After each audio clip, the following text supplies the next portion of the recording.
On today's episode of Borders and the Myths That Divide Us, I wanted to dive deeper into some of the misconceptions that we often hear when talking about migration, border crossings, and border control.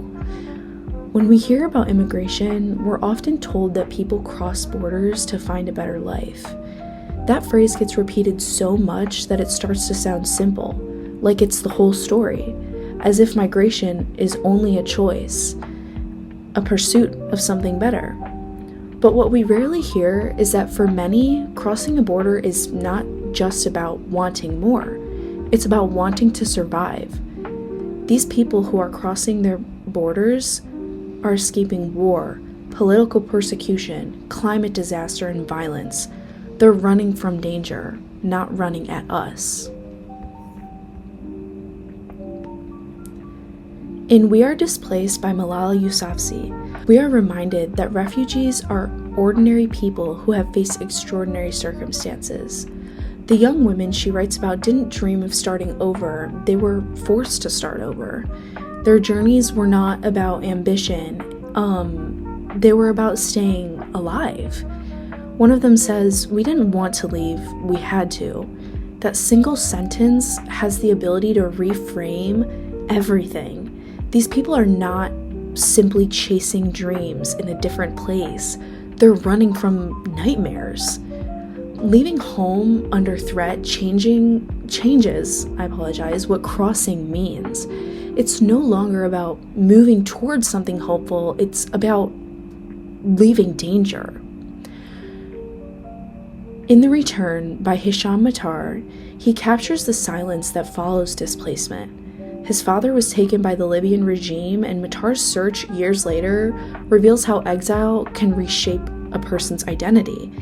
Even when physical borders are crossed, safety in a different place doesn't erase the loss that comes with crossing these borders.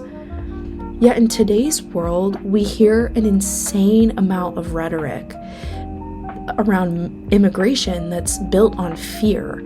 We hear people say, migrants are invading, migrants are dangerous, they're stealing our jobs, they're bringing in drugs. And I think especially in this year that we're living in, we are hearing it the most it has ever been. This kind of language is not only inaccurate by miles, it is extremely dangerous. It erases the humanity behind every single crossing. I am also taking a social justice class this year, so I've found it very helpful to think in a social justice way when thinking about border crossings. So I wanted to incorporate a thought process that I have based on this class as well as my social justice class. So from a social justice standpoint, rhetoric sustains systems of inequality. The rhetoric that is pushed on immigrants keeps them marginalized. It turns survivors into villains that can justify denying them from safety, their rights, and even sympathy. And I think we see this a lot nowadays with what is going on in our country, and I think that is very important to educate ourselves about what is truly going on when it comes to people crossing borders.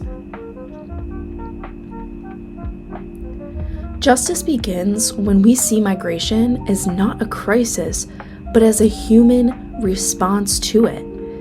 When we replace fear with understanding and numbers with names, this can dramatically change how these people experience and how these people can come back from the pain and suffering that they endured.